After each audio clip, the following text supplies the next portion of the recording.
Hi there, I'm Evelyn Jerome-Alexander. I'm the founder of Magellan College Counseling, and I am based in the Los Angeles area.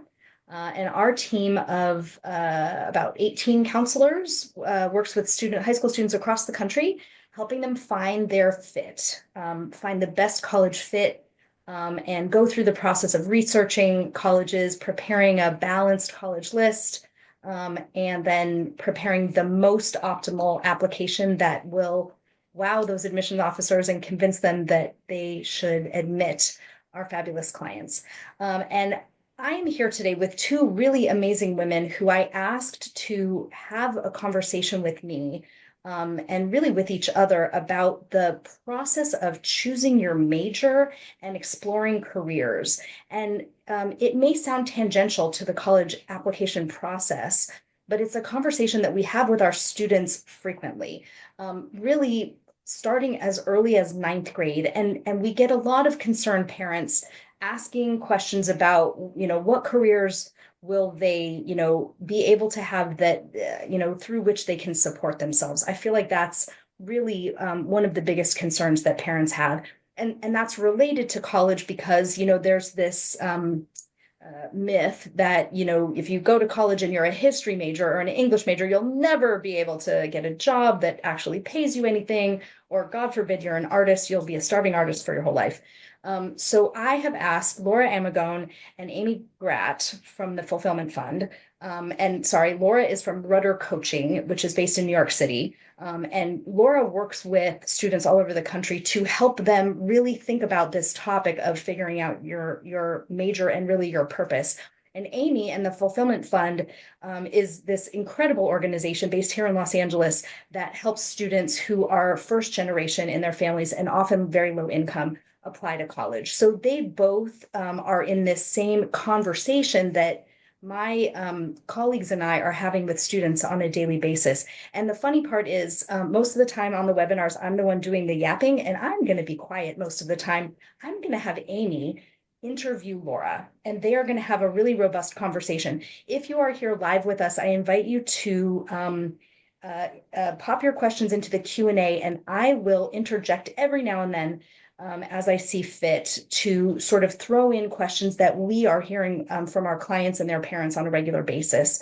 But other than that, I'm just going to sit back and I'm going to let the two of them talk. So Laura and Amy, why don't you guys introduce yourselves, and then I'm just going to let you go.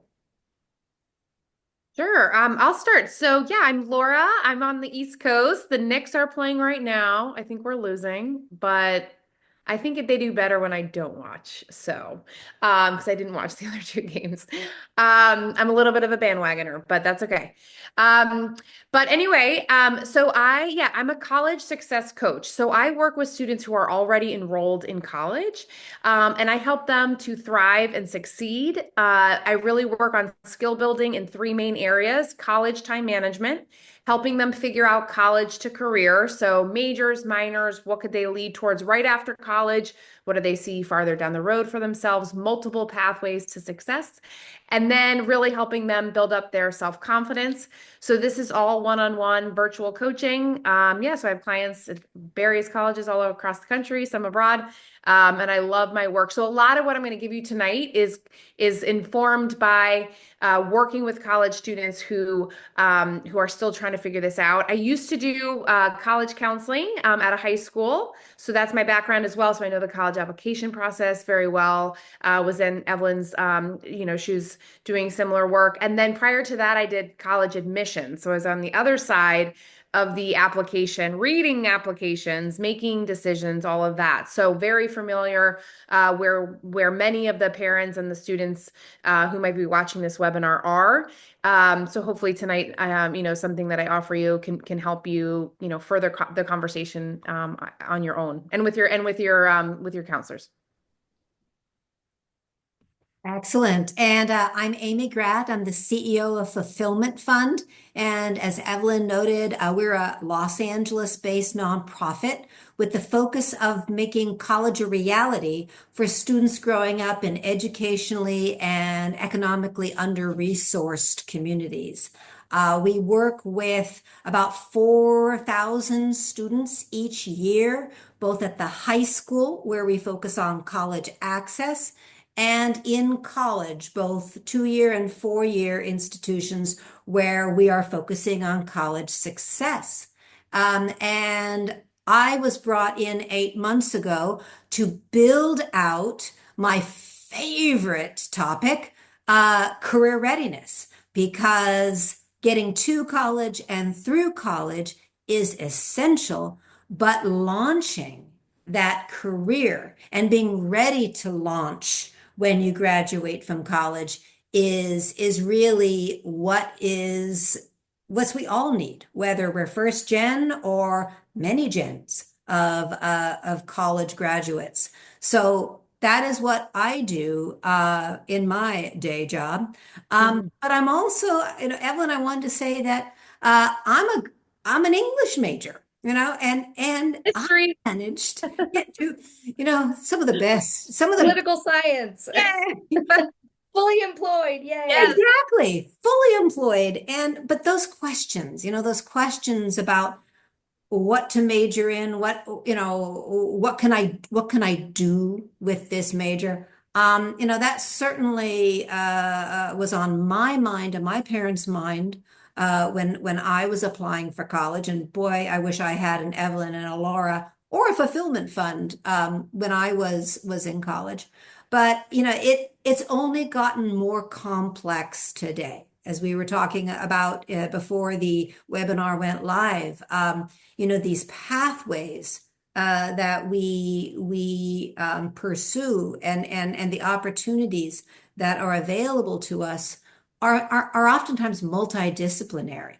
So, that English degree I use every day might be, aligned towards marketing, or it might be aligned towards persuasion and sales. But tonight, it's all about trying to provide value and insights for you parents who are wanting the best for your kids. So I guess Laura's got the magic in her presentation, so perhaps we can start there. perfect. Yes, great. So I'm going to go ahead and share my screen and hopefully oh, that works smoothly. Great. Look at that. When technology works, it's Yeah. All right. So I'm just going to go through and I've got my timer set so I don't go too long, but I wanted to give everybody on the call on the webinar, live or recorded, a little bit of a process. I like frameworks. I think that anchors the conversation a little bit, and then afterwards the conversation will go from here. But in my work with students in my own life, this is a process that I use, that I talk a lot about, and I think it's really very accessible. It's not that complicated. I think a lot of students and especially a lot of students feel very conflicted because they get mixed messages. Okay. The mixed messages are about when they have to really decide, what they want to do professionally. Okay. So there's a little bit of a at least I remember hearing there, and I know students have said this before. Decide later, you've got time, follow your passion. You can be anything you want to be, just very like future down the road. And then a lot of you're too young to know what you want to do. I don't know if parents have ever said that, or, maybe other people have said it to them or to their children, but this idea that career happens later. Well, then they get the flip side, okay, which is decide now, by the way, when you're applying to college, because now, and I know Evelyn and her colleagues know this, it's like a lot of the colleges, you really have to choose not only an undergraduate major, or at least say your intended major, but a lot of colleges, universities have so many undergraduate colleges that you have to apply into the College of Business or nursing or arts and sciences. And I mean, I'm on East Coast, but like at Syracuse University, I think there are 12 undergraduate colleges. Journalism, arts, and this. I'm like, okay, so maybe yes, you can switch majors, but there is a cost to switching majors, and once you kind of go in a certain path, there are challenges to changing, right? So there is a certain amount of, hey, you got to know more or less what you want to do up front. And by the way, it should be related to a career. And now you do need to be realistic. So before it was like you could be anything you want. Now, actually, when you're choosing a major, if you could be very realistic and have it lead to a very clear career afterwards, that would be great. Right. So there's this tug of war of decide later, decide now. And I know many students and parents, maybe you have one, of the I don't knows. They kind of land in the middle of like, I don't know, I don't know. And maybe there's something going on. I'm not saying that they don't know, but often that's the response that they give. To kind of buy themselves some time in this tug of war between decide later and decide now. I was in the decide later camp, so not until even after I graduated from college, right? And so I encourage students and parents to really start to think about putting careers in the cart.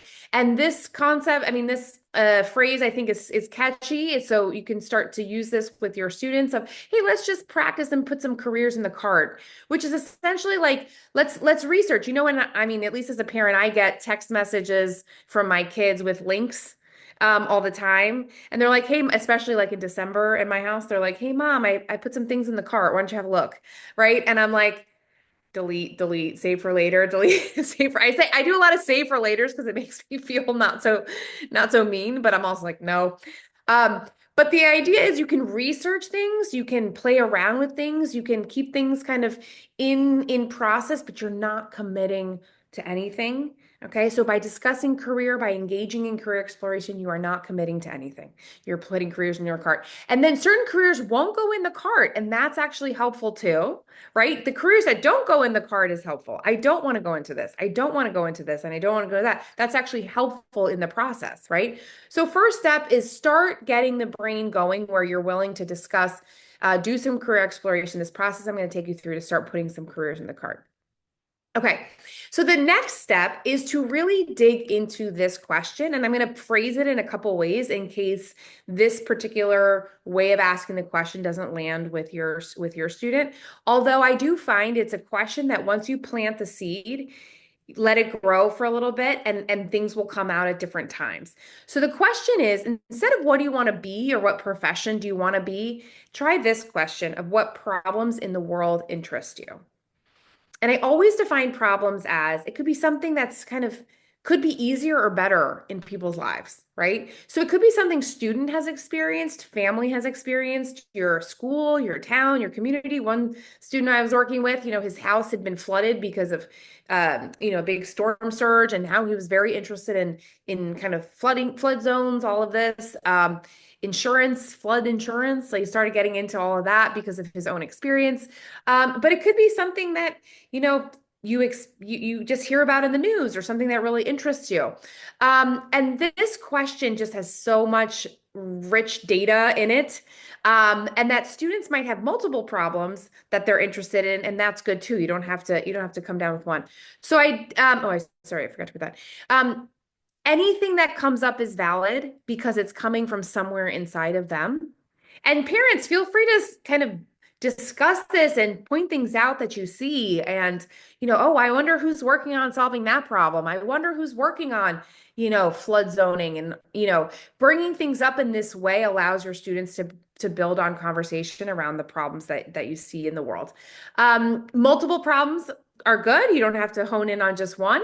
And this is the key. They don't have to know how to solve the problem, right? So you can be very interested. Another student was very interested in Alzheimer's disease because grandparent had it. So that's what they were interested in. That they're like, how am I going to solve that? No. You're getting ahead of yourself. It's just really where the interest is and the curiosity. So this is a great place to start. Sometimes the questions about activities, what are you interested in? What subjects do you like at school? They may not reveal all of these inner interests and meanings because sometimes the classroom at school doesn't bring all that out. A lot of times it's like, I have a good teacher, or I don't like that class because it's the first period of the day, right? Or there's so many factors why a subject in high school may not be as interesting now that it might become later. So sometimes those questions aren't always the best place to start. So I recommend starting here. So students, or parents, sorry, ask your students what problems in the world interest you, and then play around with this concept, this framework of problems. What problems do you think the adults in your life solve in their jobs? Like what do you solve in your job?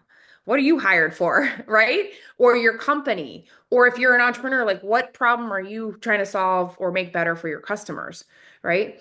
What do you feel when you think about working to solve that problem?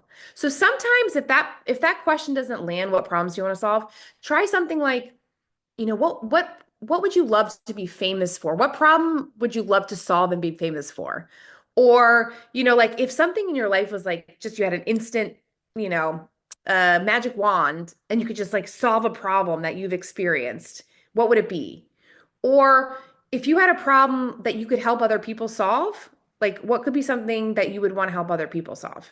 So sometimes changing it up like that can help. Professions feel very limiting and permanent to a lot of our young adults. It just feels like they're locking themselves in if they say, I want to become a this or I want to be a that. It can feel like, oh, so permanent, right? They're committing their whole lives to it, which used to be the case. Not so much anymore, right? They can feel very uncertain and vague, right? If you have 10 engineers in front of you and you ask 10 engineers what they do in a day, they're going to give you 10 different answers because they are all solving 10 different problems. So even two engineers working on the same problem are probably doing it in a different way. Okay. So that's why this is such a valuable angle. Problems are fluid. People find meaning in problem solving, right? So you can want to make a lot of money, but doing it in a way that solves a problem, now there's a greater meaning for it. You can feel connected to it when you're hard. And guess what? Problems don't really go away. There's fluidity, they change. But last time I checked, we still have disease. We still have, you know, um, all the problems, right? I mean, different ones come up at different times, but there's always problems to be solved. Okay. So my second thing for you, my second seed that I want to plant and parents to work on with your students is thinking about problems, not professions. So that's the takeaway. Now we're going to get to some fun, which is now that we've got a problem that your student has maybe brought up or you've talked about, maybe they are watched some documentary on or read a book or something. Now we can start to think about how your student is wired. Okay. So this is a framework, a career assessment framework called the Sparketype Career Assessment. And you can find it, parents. It's online, sparketype.com. And parents can take the assessment. The author's name is Jonathan Fields. So his book called Sparked is where I learned about this assessment. It essentially explained my whole career trajectory. And I was like, oh man, this is amazing. I went and got certified in it. And I was like, this is so great. And it's usable and simple for high school students, even college students. And so your Sparketype is your inner impulse to do work in a certain way. It's your unique imprint that energizes you. And the beauty of this assessment is it doesn't spit out a career or a job or a profession. It gives you your Sparketype, which is how you're wired. So actually, when you take the assessment online, it'll give you your top two, your primary and your secondary. It'll also give you what's called your anti-Sparketype, which is the way that is actually the hardest for you to work. It's the most exhausting. So I'm actually going to take you through, there are 10 Sparketypes. I'm going to take you through all of them. I'm going to describe them briefly. Okay.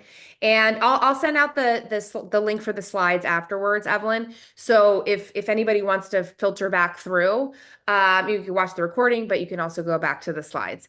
But yeah, so I'm going to go through and kind of explain each of these. I want you to think, parent, of yourself. Okay. It's important to kind of use this on yourself first. And then you can't help but not think about your child and what their Sparketype might be. So it's a great tool to really connect how you're wired and how your student's wired. Okay, so here we go. So the first Sparketype is called the Maven. The Maven is somebody who loves to learn for the sake of learning. They are driven to know more. And it's not like they want to know everything, but whatever topic interests them, they really love to go deep and become an expert in that. And then often they're like on to the new topic. Okay, now this could mean that they're good in school, but it may not. It could be something outside of school that really interests them. So they're always clicking the link to the next link and the next link and the next link because they just have this desire just to know more. The next one is called the Maker. The Maker is somebody who is driven to take their ideas and make them into reality. So this process of creating. So they just always things going on in there and they just always have this impulse to like make it into a reality. So my 12-year-old is totally a maker. He is always making drawings, a little song, a little game.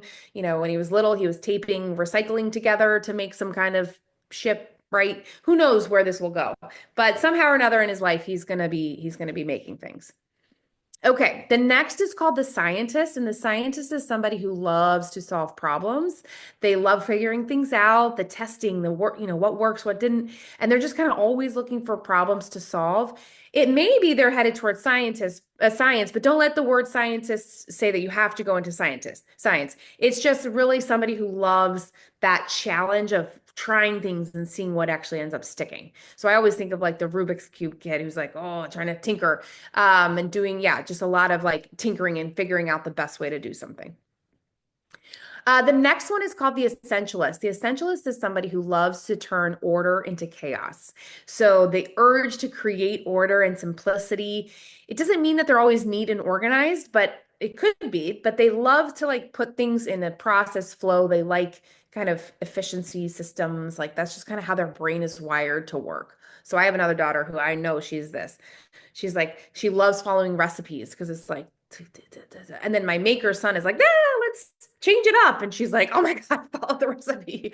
So it's funny to see how they're wired differently. Okay, the performer. The performer is somebody who loves to enliven any interaction. They help other people feel inspired, connected. They love turning moments into magic. So maybe they're going to be on a stage, but they don't have to be. It doesn't necessarily mean you're going to be on a stage. Could be somebody even in their friend group who is really kind of always changing the energy of the group and reading the group and either bringing more life or kind of, bringing it to a different level, going deep all of a sudden, right? They're just in some way kind of looking to connect in a kind of experiential way with people. Okay, the next one's called the sage. The sage is somebody who is driven to teach and share wisdom. They love sharing insights and ideas and really to leave other people kind of more equipped and feeling more empowered. So this is one of mine. This is my second one. So I love teaching about the Sparketypes because it has helped me. And I'm like, hey, everybody should know about these and maybe it can help you, right? So this is an example of where my sage comes out. The next one is called the warrior. The warrior is somebody who is driven to gather people together and lead them on some kind of journey or mission or challenge. And it's really to help them to kind of collectively reach a goal, right? In service to them. So it's not like a power person. It's not like the leader alpha person, right? But it's somebody who just really wants to bring people together to accomplish something. So I have a brother who's definitely a warrior. He was like getting the group of kids together when he was little to play manhunt. And now he works for a startup company and he has to gather everybody and get them fired up to reach their goals as a startup company. So it always stays with you, your Sparketype. Okay, the next one's called the advisor. The advisor is somebody who is driven to guide others to grow, loving the work of coaching, mentoring, advising, helping other people develop their inner trust. This is my primary one. And so when I recognized that a while ago, and I was a teacher for a while, which is my sage, but my advisor actually is my strongest impulse, which is why I went from the classroom teaching to become a counselor. So I went and left that and went and got a master's in counseling. And that has been the place that has always felt right. I just got off a call with one of my college clients who he's an advisor and he started training kids at college in weightlifting. And he's like, I come home and I love it. I just love it. I'm like, you're an advisor. And so he just feels so energized by doing that work, right?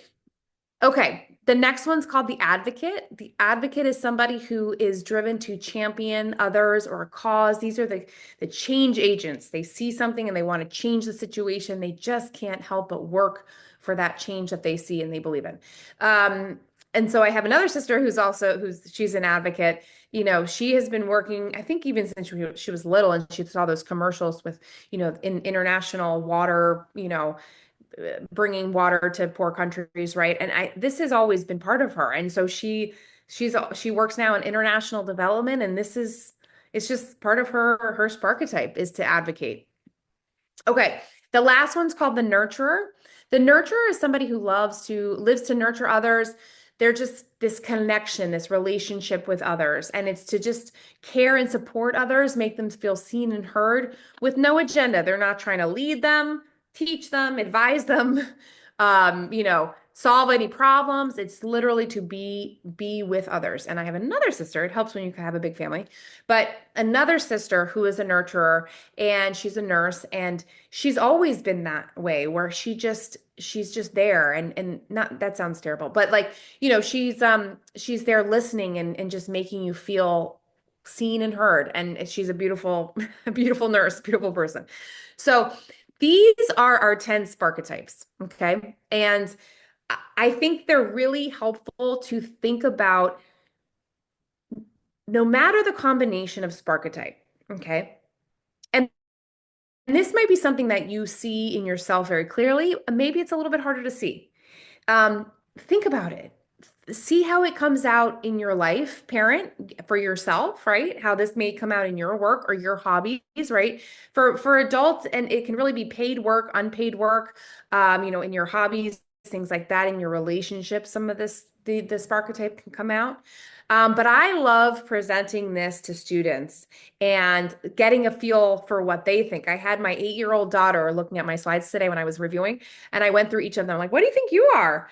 And we had some fun talking about it. And I was kind of surprised by one of the things that she said. I think she's a performer, but we'll see if that sticks. But it's just so fun to think about the wiring. And the key is that it can go towards any profession or any industry. So when you think to help your student, think about educational settings. So the classroom. How do they like to learn in a group project? Are they making the poster board? Are they doing the research? Are they gathering everybody together and making a plan for who's going to do what? Are they presenting the poster? Like, what do they feel most naturally inclined towards? That could be an indication of a spark type. In your family, like the family group, the who's doing the who's up kind of making everybody laugh at family events, right? Or in the friend group. In service projects, like if you could do any service work, what kind of service work would you be doing? Are you painting the house or making building something, right? Or are you tutoring? Are you, going to a nursing home, right? Like what would be your best fit for a volunteer work, right? A lot of times the shows that we watch, the music that we listen to can actually highlight our sparketype.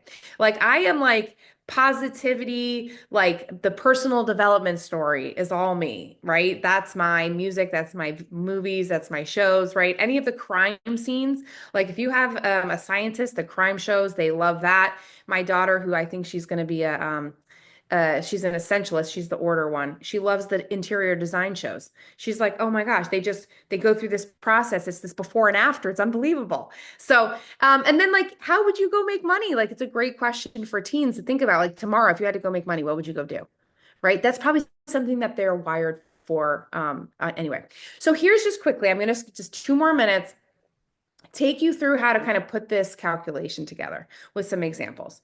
So you take the problem that your student's interested in, think about their sparketypes, okay? And then have fun, play with some possibilities for some jobs they could go do. Even if you're not sure if they are real jobs, they probably are if your brain can come up with it. I'm sure somebody does it. We'll talk about AI in a little bit, but so I had a student who was really interested in food producing methane gas. She was interested in gardening. She did gardening at home. She was a scientist and an essentialist. So really thinking about problem solving and order. And so we applied those two to her problem and came up with jobs like teaching people how to compost, right? A lot of people don't know, right? If you want composting to spread, you got to teach people how to compost. That was interesting to her. Reducing waste in restaurants. She was really interested in like, okay, food comes into restaurant, doesn't all get used. Does it go to, landfills? Can you use it for shelters? How can it work, right? So this whole process was her essentialist to like solving the problem of more food waste going into, landfills and producing methane gas. Another one, she was like, well, composting is like, it's not mandated. It's not required in a lot of places. How do we get more cities to compost? And that was like a problem she wanted to solve in her scientist way, but like thinking about the steps and the order, that was her essentialist. And then from there, distilling out a number of majors that could fit a number of these jobs. Environmental science, supply chain management. Have you ever heard of that? I mean, that is an essentialist dream major, is to get into supply chain management. public policy, right? How do you make change in a systemic way, right? Political science, marketing. Marketing is the study of, how do people change their behavior and buy things in a different way, right? So how do you change behavior and teach people how to compost? You got to market that. They're probably not going to do it on their own, right? And psychology. So she ended up going in environmental science and psychology, and then went and ended up going into composting. Okay, another one. This is the last one. Mental health resources for teenager was the problem that the student was really interested in. She's a maker and an advisor. So making things and helping others grow. So the advisor one made sense. Maybe she would want to go be a mental health counselor, but she loved making stuff. And so then she had the idea, well, maybe I could make some kind of like technology that was like supporting teens in their community development or something like that. I'm like, amazing. Like a good social media. I mean, social media has pluses and minuses, but like, a really different and way to use technology. And then she came up with this brilliant idea, was like designing mental health spaces, like, because she really liked interior design. I'm like, that is so cool. Like, think about all the counseling spaces that are kind of like depressing. It's like, let's make them actually more enjoyable to go to, right? Maybe more people would want to go. So then the majors that she came up with from this list was psychology, computer science, right? The tech stuff she was interested in, interior design, architecture, graphic design. So all that kind of making, right? Spatially making stuff, right? And then even social work, advising people how to help, right? So these were some of the majors, and all of them could get her to these different careers. So I want students and parents to think about, like, you have a special sauce. You have some combination of problems that interest you, that don't interest me, right? They interest you. Like, I wasn't into composting, but I was interested in students being successful in college. That's the problem I want to solve. And then you think about how you're wired, your sparketype, right? And then you start to think of some jobs where you put that sparketype to use in your problem. And then from there you extract, okay, maybe I could go learn about this. Maybe I could go learn about that, and come up with some different ideas for potential majors based on those, that exercise. So that is what I have. I know that was a little longer than I planned. Let me stop sharing.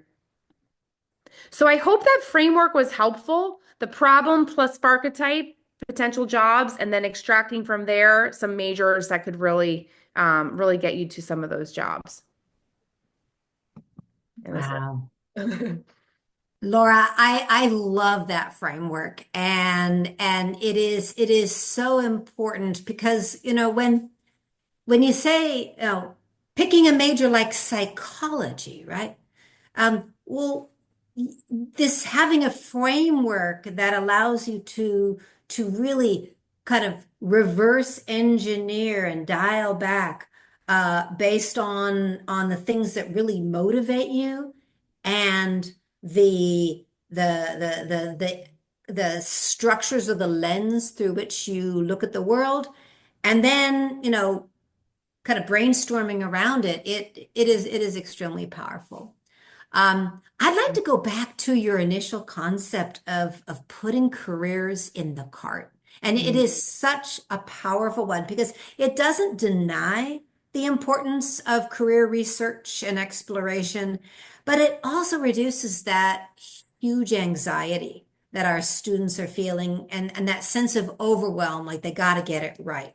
Mhm. Um, it creates a safe space where you can keep an idea alive when there might be more research to be done, but also it helps keep an idea alive when there might be a clash Mhm. between what the student's coming up with and perhaps what parents have in terms of ideas.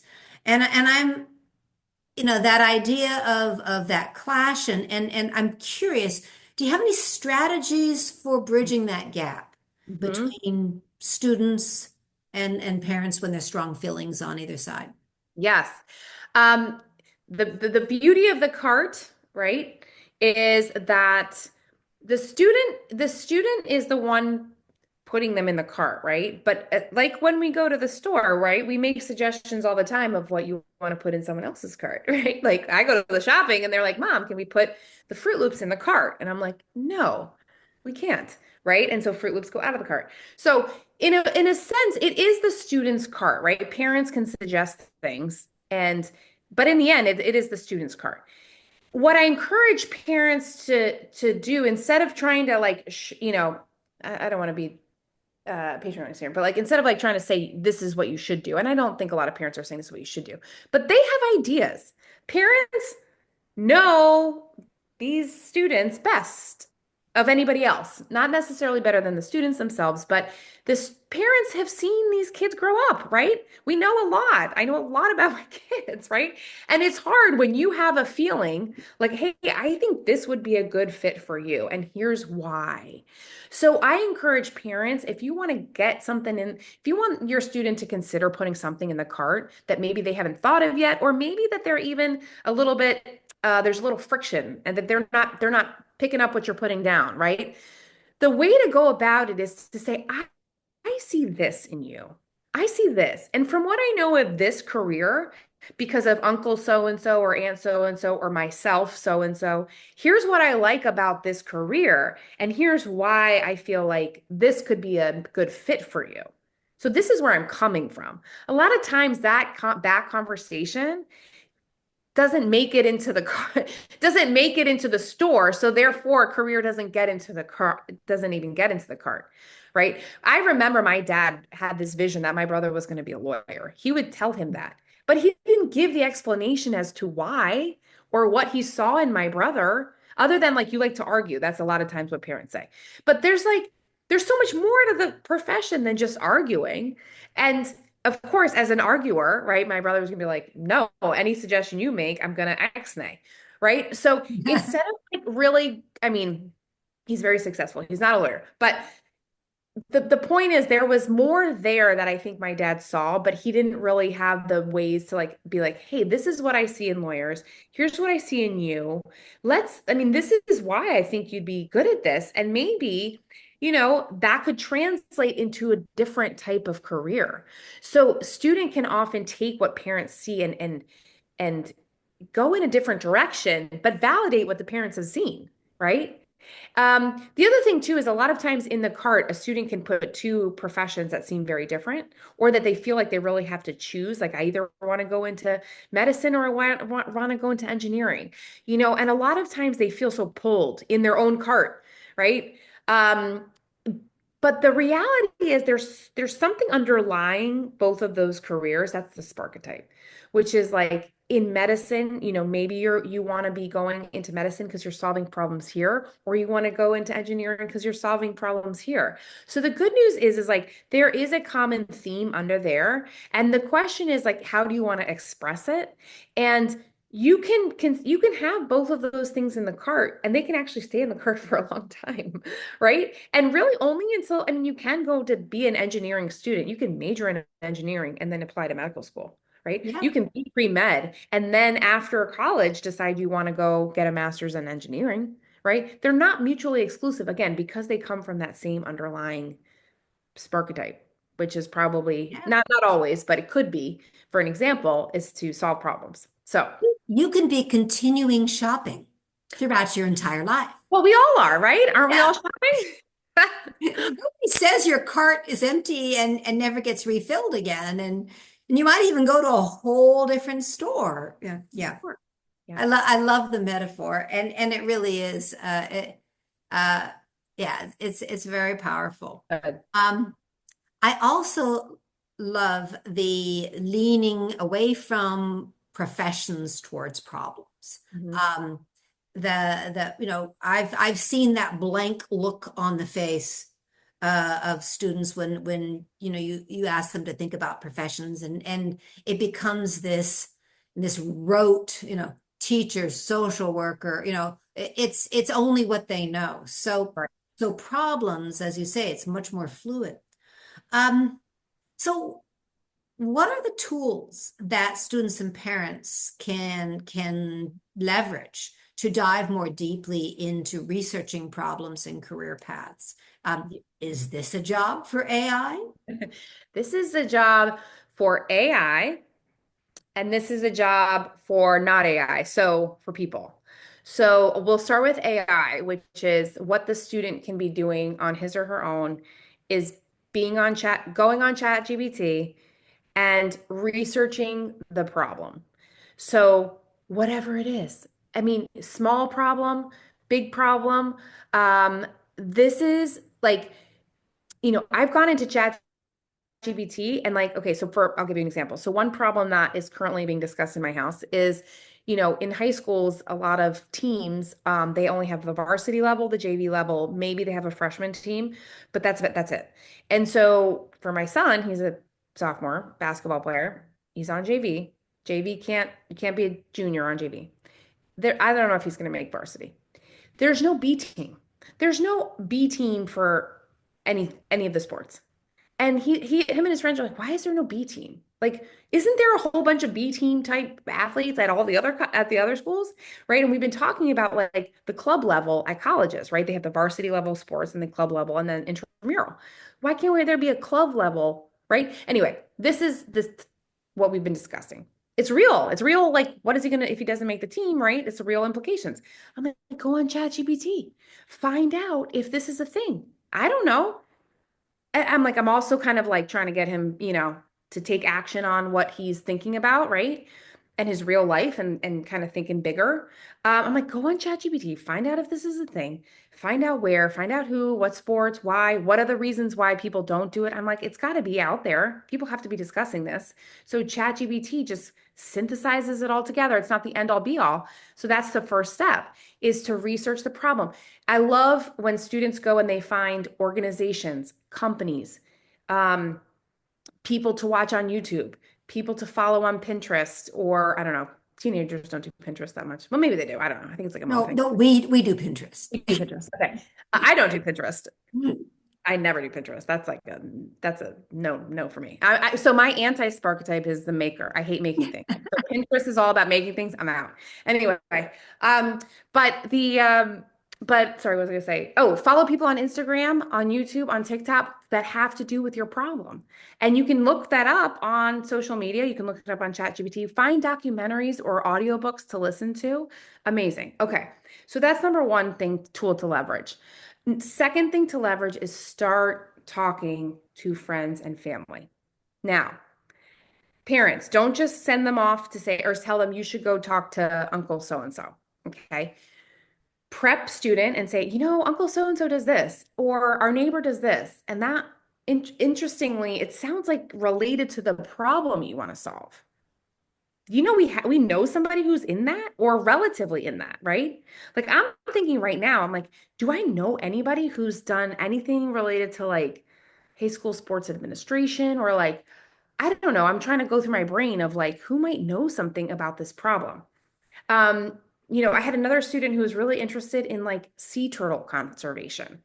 And I'm like, what are the organizations? And do you know anybody who works? They don't have to necessarily work on sea turtles, but like anything related to environmental conservation. And that's then where you're like, student, hopefully, with maybe a little bit of prep ahead of time, can call up or say, hey, can we do a FaceTime?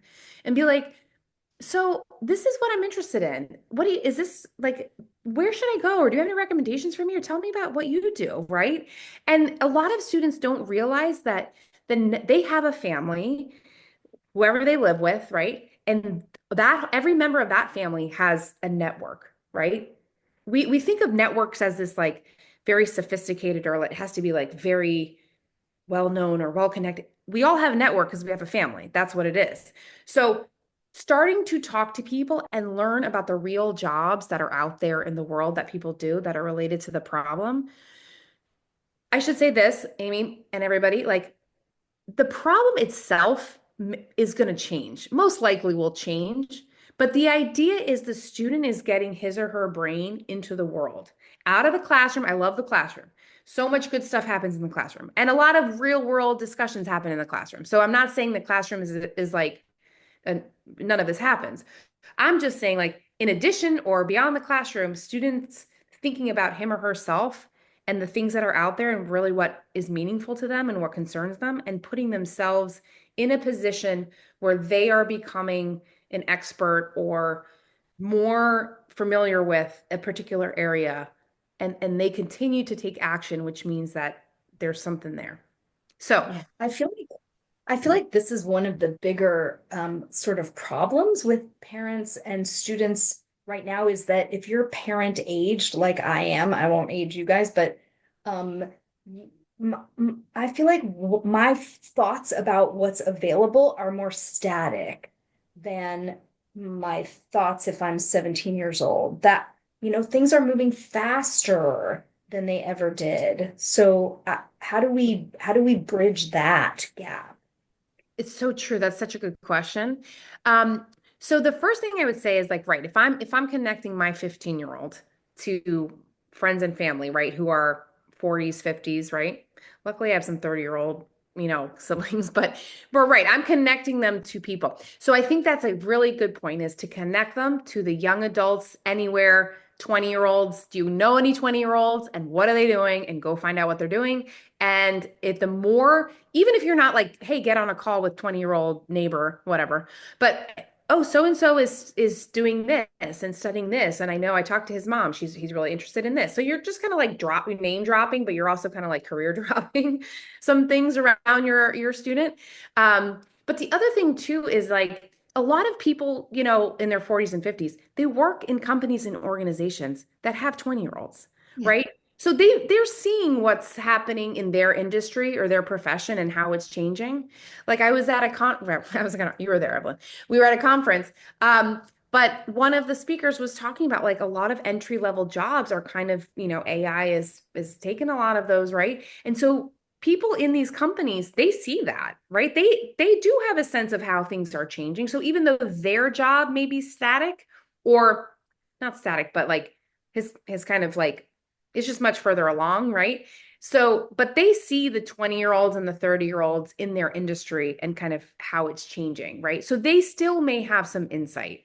So let's not count out the 40-year-olds and the 50-year-olds and the 60-year-olds in terms of um, the career information that they can give. But that is a good question that students can ask when they're doing these kinds of conversations is like, how is your industry changing? Right? What are 20-year-olds or kids right out of college, students right out of college doing in your company? Do you hire these students, recent grads, right? That's a great question. Parents can ask that of their friends and family and get a feel. I mean, you can also go on ChatGPT and find out how industries and things are changing, but I think it's more relevant when it's people's conversations. I love the fact that you bring up both the our AI overlords Yeah. and our neighbors. And it really just is it's all along the continuum. One other tool which all of us know very well when we think about careers is LinkedIn. And a high school student doesn't really have much, if any, work experience. Um, how can LinkedIn be used as a tool? I am a huge fan and proponent of LinkedIn, and I think high schoolers should get on the train and start and make a LinkedIn account, free, account. And it is, I think, the best tool to bring leverage those two tools together. It's like they kind of become one in LinkedIn, your network and AI. LinkedIn. They like had a baby. It's like called LinkedIn, right? I mean, and that's what you start with is like I made my son, I did make him do this. So, I was like, actually, I need you to do it for work. I need you to do this for my work. So anyway, but he made his account and it's like, okay, so now you connect with again, Uncle Chris, Uncle Aunt, all the aunts and uncles and he doesn't have to post anything. He's not even putting up his skills or anything about his education or anything. We'll get there. But for him to start connecting with our family and friends now, right? And he can see the beauty of LinkedIn is you go to somebody's profile that you're connected with, or if they share it publicly, you can see where they work, where they previously worked, where they went to college, what they majored in, a lot of times it says what their activities were in college if it was like somewhat relevant recently, right? I still have mine up. But like you see where they volunteer. You get their sense of their brand, right? You learn so much about somebody just by seeing their profile. And not only that, but you see real work, real jobs that people do. So like we were saying, like the accountant, the engineer, the this, the teacher, the that, right? Now it's like let's get some specifics and this is a person who's doing this. And you can also follow companies. You can, so like you can, yeah, actually like follow them. And then what's cool about that is, or organizations or schools, you get to see what content they're posting and you get to see what's important to them. What kind of events do they have?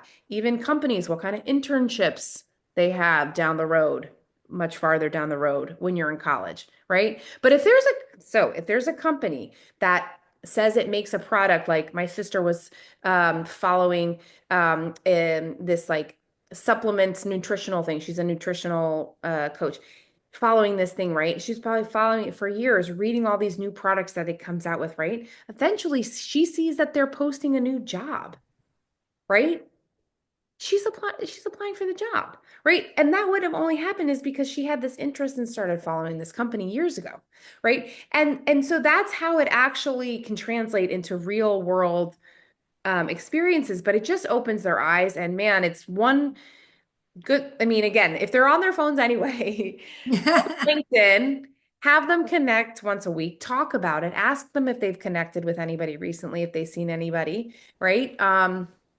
Anyway, I think it's just a really easy to use, fun tool. I don't think you need to do the higher, well, when you get to be college level, maybe recent grad, they do, the premium profile where you start to pay on the monthly thing.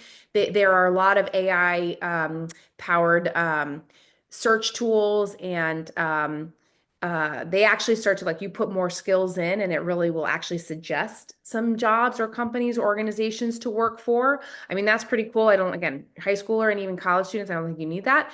But just knowing what it could do down the road, but the more connections you have in there, and the more things that you follow down the road, the more data AI will have to make suggestions and generate things for you. Yeah. Which Got to feed the algorithm.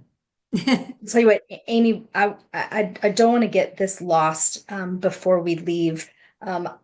Laura, your work is amazing, and I think everybody needs to be really doing the kind of introspection that you're asking for. Amy, one of the things that you focus on in your work is making sure that the thing that you do that matches who you are is something that you can get paid to do. Can you just give us a couple minutes on that? Because I think parents are really, really, I'm sorry if I'm making you pivot on, I know you had your Oh, next question ready to go, no. but No, well, it's it's my framework. I mean, Laura has is shared a really elegant, beautiful framework for thinking about, the internal and translating that into a plan of action. Um, in terms of my advising of students, I love the concept of ikigai. Ikigai, which is a Japanese concept for what gets you up in the morning, your reason for being. And in many ways, it overlays really nicely with the sparchetypes and the problems. It's the intersection, the Venn diagram sweet spot intersection of what you love, what you're good at, and what the world needs, right? The problems, right? The sparketype, right. the expertise. But it also, plugs in very deeply, what you can get paid for. And if you have that as part of your framework in terms of finding that sweet spot, that's something that you can be researching in AI and labor market information. There's a huge amount of data, out there that you can find your ikigai and recognize that choice can also, fund a lifestyle. Mm-hmm. So everybody's going to have a different ikigai. Everybody's going to have a different spark type. Speaking of spark types, before we go, one of the questions came up in the Q&A was, do spark types change? I mean, is it appropriate for a teenager to take this diagnostic and, what do you get when you're a teenager? Yeah, that's a great question. So no, it doesn't change. Um, So it does, this is a lifelong kind of exploration. The researcher, Jonathan Fields, like in the certification that I did, explained that it doesn't change, but it comes in, it's kind of like waves. It can come and go in different periods of your life and different opportunities you have and different circumstances that are the reality of your life, right? So like I know for me, like my advisor piece, it was here and there. I see signs of it now in high school, right? There were signs of it. Was it like, so overwhelming and obvious? No. But now when I look back, I see that there's signs of it. So I do think that high schoolers, there are probably signs of it, but there might be some signs of other things. And it doesn't mean just because you have the top two, like whatever your top two are, doesn't mean you don't have any of the other ones. You definitely have the other ones. They're just not as strong and it's going to take time. I mean, students can definitely go online and take the actual assessment. I just think that teenagers aren't used to taking some of these career assessments. So the questions kind of sound redundant. They kind of be like, what, this is annoying, right? And so it may not be so, I don't know, they may kind of get discounted. I think adults are used to taking things like this, so they'll get it a little bit easier, but it's not necessarily to pin down your one thing. It's just to think about how you're wired and start noticing a lot more about yourself. When do you feel energized? When do you not feel energized? When do you feel totally drained? If you make that poster board and you hate making a poster board for a project, your anti-spark type may be the maker. Amen. Right? If you hate doing the research and like you're like, I got it. I'm good. I'm good. I got what I needed. I'm good. Right? And you're like, maybe your anti-spark type is the maven, or you don't want to talk in front of anybody. Like maybe your anti-spark type is the performer, which is a lot of people. Right. So any little data that you can collect along the way, it probably doesn't change, but you may not see the full picture until you're looking a little bit in the rear view mirror and right. And then you'll be looking more ahead. But parents, I think because you've seen the 15, 18 years, right, of your student, I bet you would probably be able to pick things out. Now, it doesn't mean that every parent is right about what their child's archetype is. But you might be like, oh, I wonder if you're this, I wonder if you're that, right? So it's a starting point. It's hard to look at those archetypes and know for sure as a teenager. But I just love the conversations that come from it with parent and student having these conversations together and really paying attention. Once you hear them, paying attention going forward and seeing if you see signs of them or if you're drawn towards that sparketype kind of coming out in other ways. It's fun to play with. But yes, it doesn't change. I was gonna say, you guys could definitely tell that we could have this conversation for 3 hours. Amy, I think you have one more question and that'll be our closer. Okay. And we thank everyone for being here. Yeah. So you've talked a lot about Sparketype for the student, but you did encourage at the beginning parents to get online and check theirs out.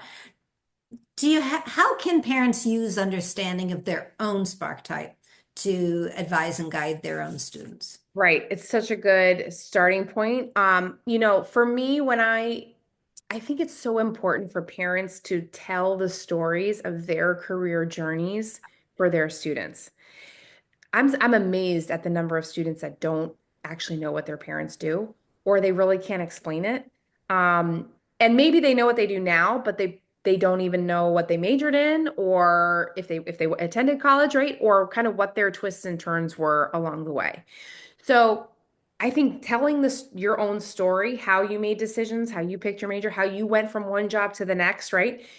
And if you're using the lens of the sparketype, it's often where you're probably not sparked in one job, or you saw that maybe you'd be more sparked in another job, or your anti-sparketype was part of your job and was really weighing you down, right? And you wanted to pivot.